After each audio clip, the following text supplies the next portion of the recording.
Donc, Sébastien, l'ensemble de notre triangle pédagogique, il est dans le milieu éducationnel. Hein, il y a quand même plusieurs variables qui influencent tout ce qu'un enseignant peut faire dans sa pratique. On peut penser aux ressources matérielles, on peut penser aux ressources spatiales, ressources humaines et ressources temporelles. Si on les prend de façon peut-être plus individuelle, Ouais. dans ta pratique, est-ce que les ressources spatiales, donc ton environnement de travail, influencent ce que tu fais et de la manière que tu le fais? Bien, tout à fait. Tout à fait. Okay. Je dois en prendre compte à chaque moment, étant donné que nous, on n'est pas seulement que dans des petits, mais dans des gros projets aussi. Donc, l'espace est important, mais même au niveau, pour un soudeur, par exemple, je veux dire, le positionnement du corps versus la soudure que tu vas faire est importante. Donc, c'est toujours considéré. Dans mon cas, c'est toujours considéré l'espace qu'on va utiliser. On se fait de la place, on essaie de s'arranger que ça soit clean, propre, bien nettoyé pour justement être capable de bien travailler aussi. Fait que dans le sens, peut-être pas santé-sécurité, mais dans un sens de travail, d'accomplissement, de résultats, on va venir qu'à le chercher puis à venir rejoindre ce côté-là, je te dirais. Okay. Peut-être on le fait de façon inconsciente, Ouais. mais on y touche. Mais si je dois dire de façon plus spécifique, en lien avec l'enseignement des savoirs de prévention, la majorité des enseignants mentionnent que les ressources spatiales influencent drôlement leur enseignement, ne serait-ce par l'aménagement de l'atelier, la disposition de l'atelier. Donc ça, c'est quand même quelque chose qui a été noté, puis tu n'es pas le premier qui le mentionne. Non. Donc, dans le milieu éducationnel, il y a aussi les ressources temporelles. Ce qu'on était capable de mettre de l'avant, c'est que certains programmes mettent beaucoup d'heures pour l'enseignement des savoirs de prévention, d'autres programmes, c'est beaucoup moins. Bon, on parle de entre 0,2 % des heures d'un programme d'études et 6,7 % des heures d'un programme d'études sont allouées à l'enseignement des savoirs de prévention. Qu'on a une compétence dédiée à l'enseignement des SST ou non? Dans ta réalité, à toi, ça ressemble à quoi? Quel est le temps qui est investi environ pour l'enseignement des savoirs de prévention? Bien, d'après moi, là, Ouais. d'après moi, ça serait peut-être dans les alentours du 1 % si on irait sur ton échelle de pourcentage. Ouais. 1 à 2 %. Pourquoi? Bien, parce que c'est sûr que dans notre programme, c'est comme si on considérait que, étant donné qu'on a une compétence qui est santé-sécurité, bien, je pense qu'on considère qu'une fois que c'est acquis, c'est appris. Cependant, d'une manière inconsciente, on revient quand même au travers de toutes les autres compétences à revoir. Façon peut-être plus ponctuelle sur tel élément. Exactement. Mais ça, est-ce que ça se fait? Est-ce que c'est planifié, ça, ou c'est selon tes observations? Bon, il y a un élève qui fait quelque chose qui est plus ou moins correct. Bon, on va prendre le 30 secondes qu'il faut, on va faire une intervention. Étant donné la nature de notre enseignement, qu'on est en enseignement dualisé, je te dirais que c'est plus de manière sporadique. Ah, on voit ce qui se passe, on vient d'intervenir. C'est sûr que si on voit quelque chose qui n'est pas normal, bien, on va faire ce qu'on appelle un meeting, une rencontre avec tout le groupe, puis on va en reparler, ou ça peut être le matin, on va en reparler, ou le soir avec une rétroaction, le faire durant la journée. Mais sinon, ça va être vraiment d'une manière très précise, à un moment donné précis avec un élève, où on va le capter, l'observer, puis c'est là que ça va se faire. Parce qu'on, dans notre tête, peut-être, on considère qu'ils l'ont déjà vu dans certaines compétences et que c'est un acquis pour lui. Il l'a maîtrisé, il l'a vu. Est-ce que c'est la bonne façon de faire? Bien, peut-être pas. Est-ce qu'on devrait revoir nos affaires? Bien, peut-être que oui. Autre ressource qui influence souvent nos pratiques aussi, ce sont les ressources humaines, c'est-à-dire nos collègues, un membre de direction, donc nos collègues de travail. Est-ce que chez toi, c'est quelque chose qui t'influence ou pas nécessairement?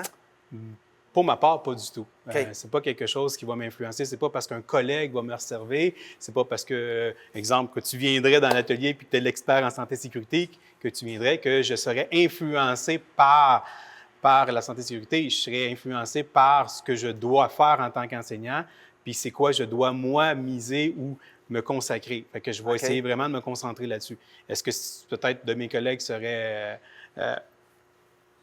influençables? Probablement, ça se peut, je ne pourrais pas dire. Mais pour ma part, non, ça ne m'influence pas du tout. Je suis même confiant avec ce que j'enseigne et ce que je fais. Bien, c'est super intéressant parce qu'il y a certains résultats qui démontrent vraiment l'influence des collègues. C'est-à-dire que si moi, je suis ici, je mets mes lunettes de protection, mon collègue est à côté, puis il ne les a pas habituellement, vu qu'il me voit, mais il va avoir tendance à les mettre. Ça, c'est quelque chose vraiment qui est significatif, qui est fréquent.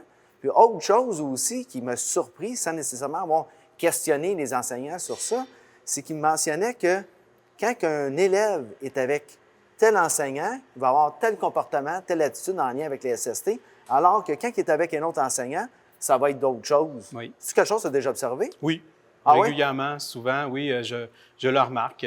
Je te dirais pas que c'est par rapport à la santé-sécurité à de très gros niveaux. Tu sais, c'est pas pour mettre en danger l'élève, mais c'est souvent une question, je vous dirais, les bouchons dans l'oreille, les lunettes.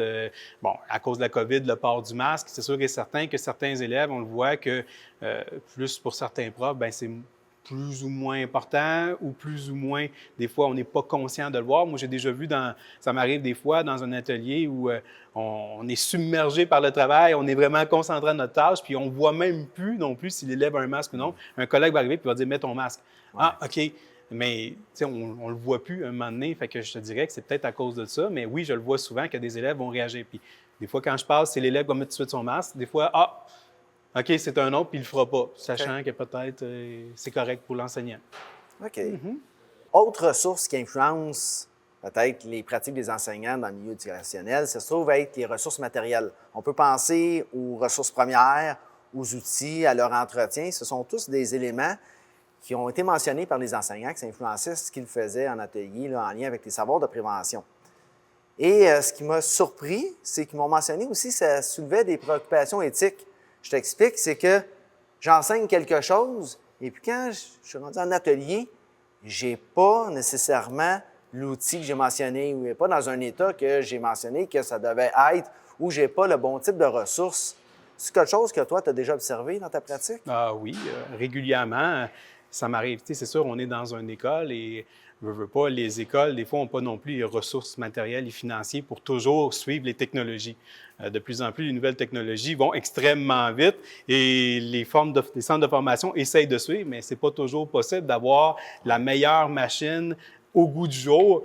Puis c'est évident que quand on présente une machine maintenant puis qu'on en parle théoriquement, bien, on va en parler avec la mise à jour qui s'est faite en 2022 versus que je pourrais avoir une machine ici de 1997 qui n'a pas été adaptée.